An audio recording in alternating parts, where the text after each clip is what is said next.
mean, it's supposed to be a silent, independent do now. I had told them that those were the rules, but they weren't disrupting anyone else, and, you know, if I made a big deal about it, I knew that they were going to shut down, so, you know, plus could have been talking about the material, so I just decided to let it go. Naranasan mo rin ba ito o tingin mo ba may punto rin naman si Binibining Bagito? Sa nakaraang video, pinag-usapan natin kung bakit hindi consistent ang ibang guro. Maaring hindi nila napapansin ang problema o may agam-agam silang ayusin ang problema. Tingnan naman natin kung paano ipinapatupad ni Ginoong Veterano ang kanyang expectation mula sa klase.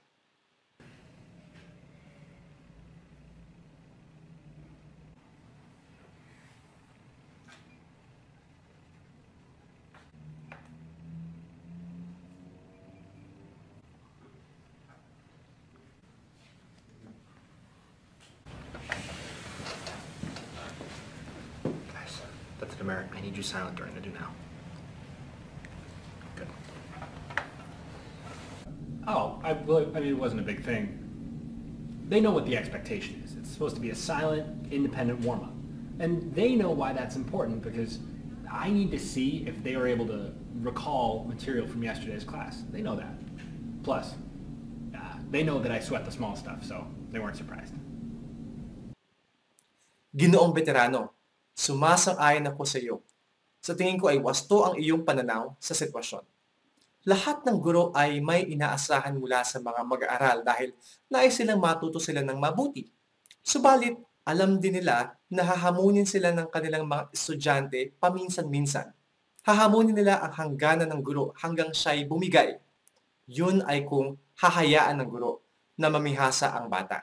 Minsan na may hahamunin ng mga estudyanteng guro dahil nakalimutan nila kung ano ang inaasahan mula sa kanila. Sa mga pagkakataong ito, kailangang patuloy na paalalahanan sila ng guro. Nakita natin kung paano tinugunan ng dalawang guro ang parehong sitwasyon sa loob ng silid-aralan. Subalit, magiging magkaiba ang bunga ng kanilang paraan. Kung ipagpapatuloy ni Ginoong Veterano ang kanyang pamamaraan, malaki ang magiging posibilidad na bababa ang magiging off-task at mas maraming matututunan ang kanyang mga estudyante.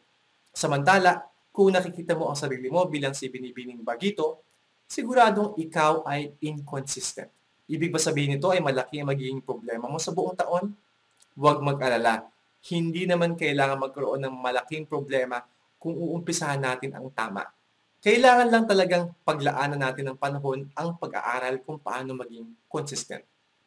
Ito si Erica, guro ng math sa New Orleans, USA. Hi, I'm Erica. Sorry, don't do that. Oh, you waved at me! Hi, I'm Erica, Director of Math Teacher Coaching New Orleans. Ipinakilala ni Erica ang dalawang guro na noong una ay inconsistent, ngunit dahil sa kanilang pagsasanay ay natutunan nilang maging consistent sa kanilang classroom management. Hi, I'm David Collier. I teach at Unang Cultural Arts Academy. I teach 5th grade math.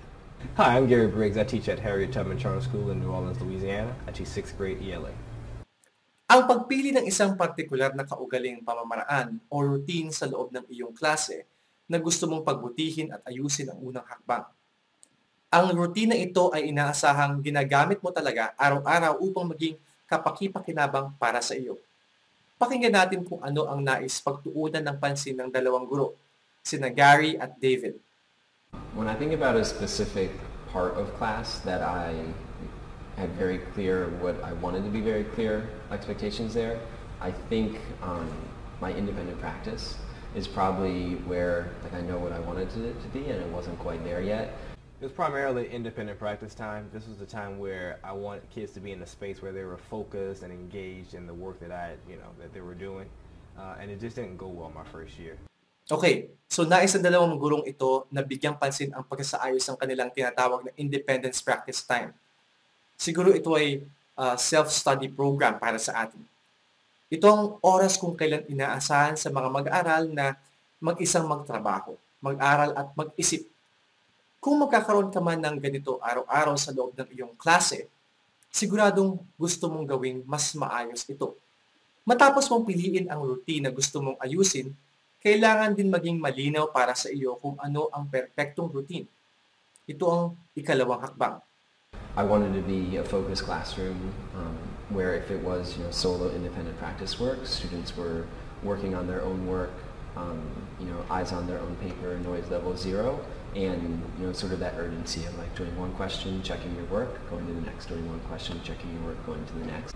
I think I had a clear vision of what I wanted my classroom to be, but I just really just didn't have the skills to get there, or like the knowledge, or maybe even like the belief that some students could get there. And I think independent practice time is a time where kids are focused, they're silent, they're engaged in the work, and I'm circulating, walking around, making sure they're on task. So mahalaga talaga magkaroon ng malinaw na pangarap kung anong itsura ng isang perpektong routine para sa iyo. Marahil, hindi sapat ang magkaroon lang ng pangarap.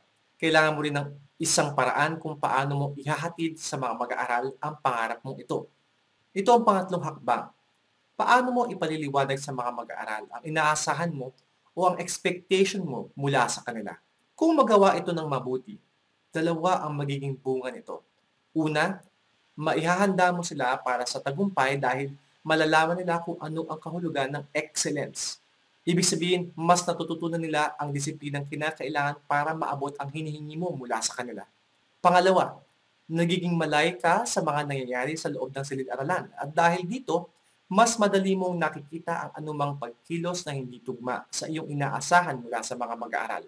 So makatuwid, nagiging mas listo ang iyong PIBO.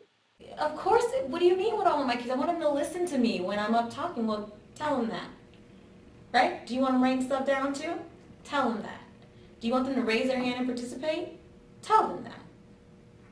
That's okay too. You can tell them that. And I think that it just never dawned on him that all of the little tiny things we take for granted in learning that kids need to be taught how to do. I didn't front load expectations. I found myself stating expectation once the students were not following what I knew, what I wanted to do in my head. So I had it up here, right? But it wasn't coming out of my mouth. It wasn't registering from brain to mouth and to the students. Napakadaling sabihin kaysa gawin. Sa totoo lang, maraming pananari-nari ang kasama sa pagpapaliwanag ng expectations mo sa mga mag-aaral. Ang pagpapaliwanag ay dapat sa paraang maiintindihan at akma sa edad ng iyong mga estudyante. Ang pang-apat na hakbang ay mayroong dalawang bahagi. Tawagin natin ang una bilang 4A. Ito ang patuloy na pagpapaalala sa mga mag-aaral tungkol sa iyong expectation mula sa kanila.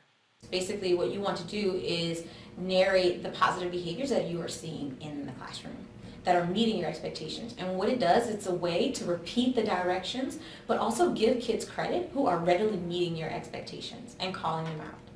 Hindi sapat na masabi mo ng minsan ang iyong inaasahan mula sa mga mag-aaral.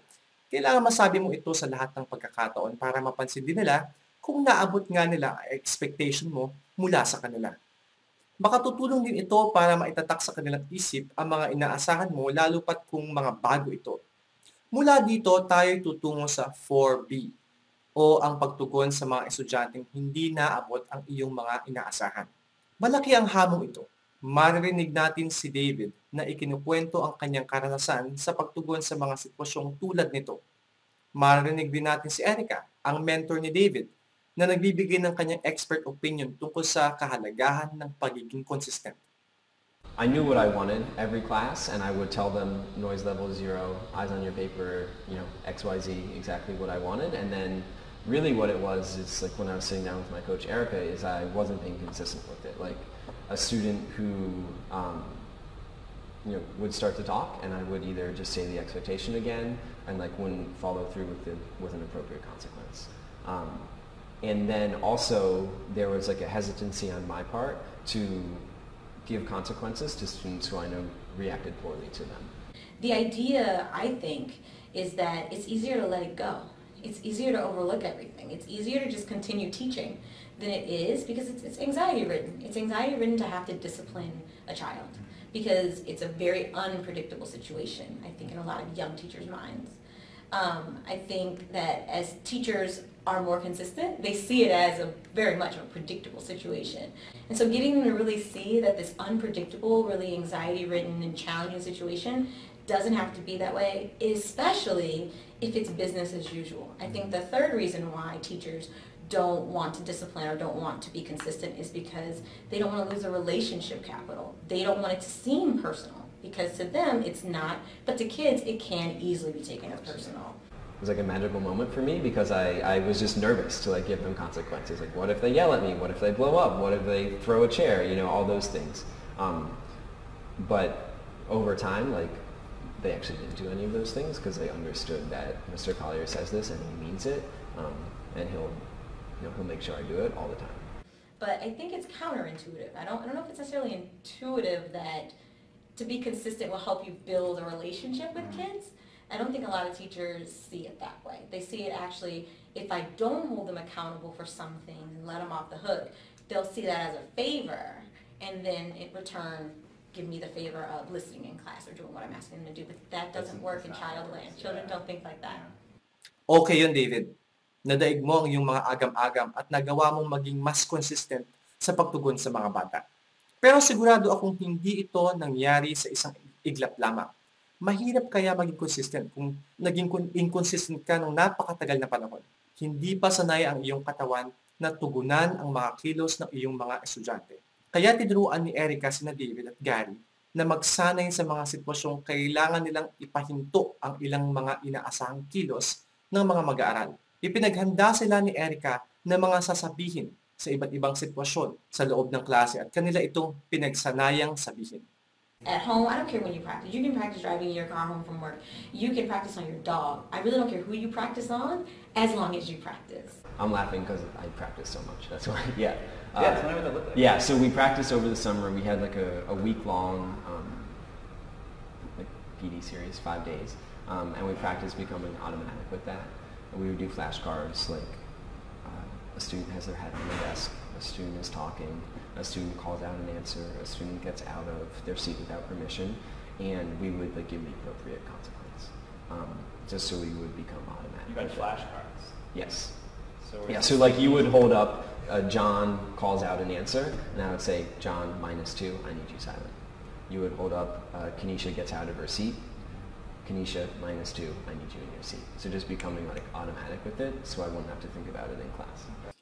Inisip ko ng ilang maaaring mangyari sa loob ng silid-aralan. Pagkatapos ay gumawa ako ng listahan ng mga tugon sa bawat pangyayari. Halimbawa, si Jen ay biglang tumayo upang kumausap ng kamag-aral habang nagtuturo ang guro. Ito ang tugon. Jen, wala kang paalam. Pwede bang umupo sa upuan? Salamat. Isa pang halimbawa, si Bong ay sumasagot sa tanong ng guro na hindi nagtataas ng kamay. Ito ang tugon. Hindi tatawagin ang mga sumasagot na hindi tinatawag. Bong, huwag sasabihin ang sagot ng hindi tinatawag.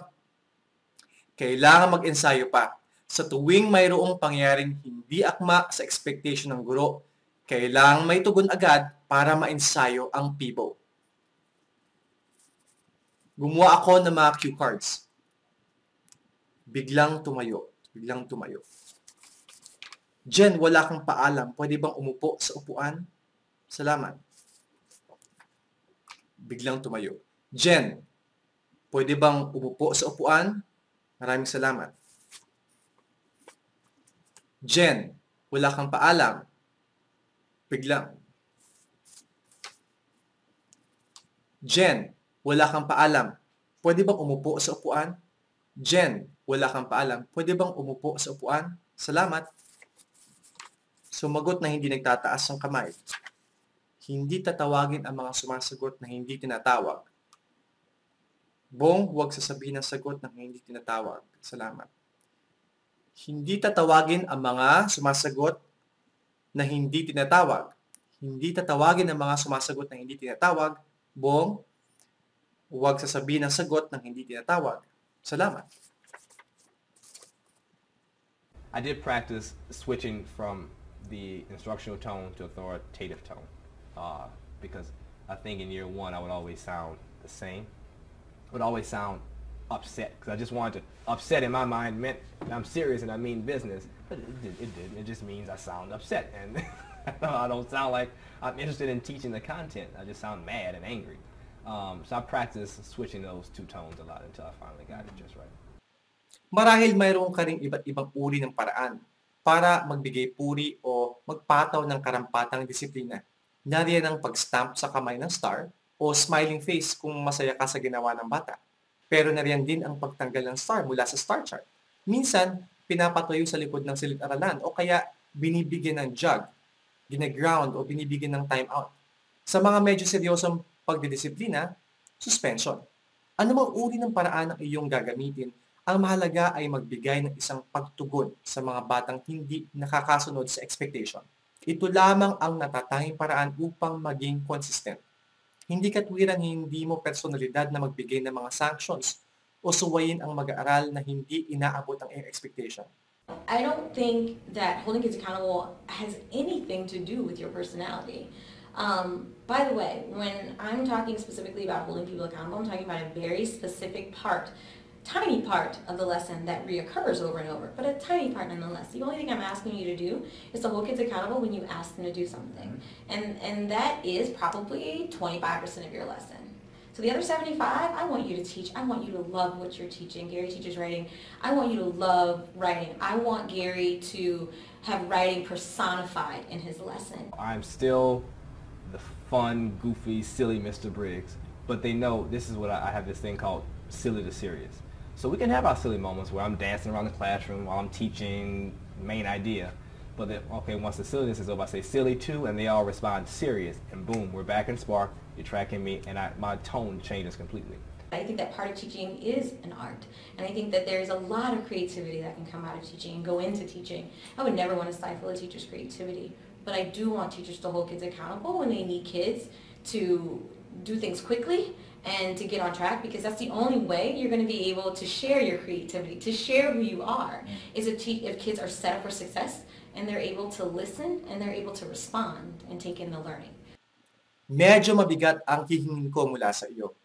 Kailangan mong pag-aralan ng mabuti ang mga pinapayagang paraan ng pagdidisiplina sa ating paaralan at kailangan mong ipatupad ang mga ito lagi. Hihingin ko ring pagsanayan mo ang pagpapatupad sa mga ito para maging automatic sa iyo. Inilarawan ni David ang pagbabago ng isa niyang pag-aaral, si Cornisha. And then just like had this epiphany with her where, Cornisha, I'm going to tell you to be quiet every time you're talking. And eventually she got quiet. And, you know, other teachers would come in and our principal would come in and be like, Collier, what are you doing? And it was just that consistency that she needed. And then it got to the point where I was like advocating for other students. Teachers would say like, oh, put them on a behavior plan, like do this, do all this crazy things. And I would just say no, like just be consistent with them at first and see how they respond.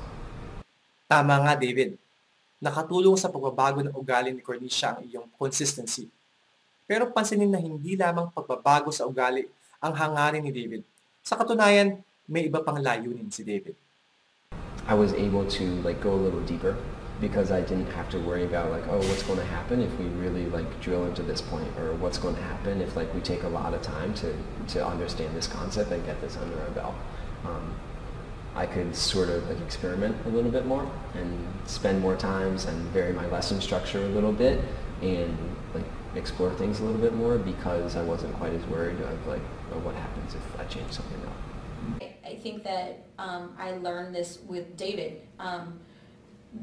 It's so interconnected, because if I can set my expectations and make them really clear to the point where my classroom is functioning basically hardly without me at all, like kids know what to do and they just do it really quickly, then that leaves all of this time for me to push kids critically to think. And that's where I want my kids to be. And David truly wanted all of his kids to walk out of his room as critical thinkers.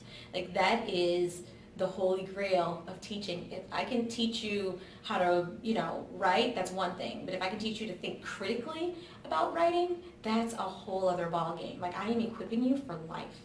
And I think that that's where the defining line is. Can I get my classroom to a point that it runs like a well-oiled machine so that all only thing I'm thinking about as a teacher every day is like, what did you just say to me? And how can I get everybody involved in this conversation? And how do I push everyone where they are and get them where they are and then bring them up to the level where they need to be? And some, get kids to push other kids. Get kids to now think and evaluate and synthesize things in ways that they've never done it before. Like that's the epitome of teaching. Ipinaalala ulit sa atin ni David at Erica kung ano ang punot dulo ng pagiging consistent. Kung magagawa mong maging automatic ang iyong PIBO, magkakaroon ka ng mas malaking pagkakataong paganahin ang iyong performance cortex at navigation lobe. Mas dumadali kasi ang trabaho ng pagtuturo at mas bumubuti ang pagkatuto ng mga mag-aaral kung mabilisang nasusupil ang mga hindi ka nais-nais sa loob ng silid-aralan. Ngayon, nakikita mo nang ginagawa ito ng mga gurong nais maging magaling sa kanilang larangan. Subukan natin at simulan nating magsanay.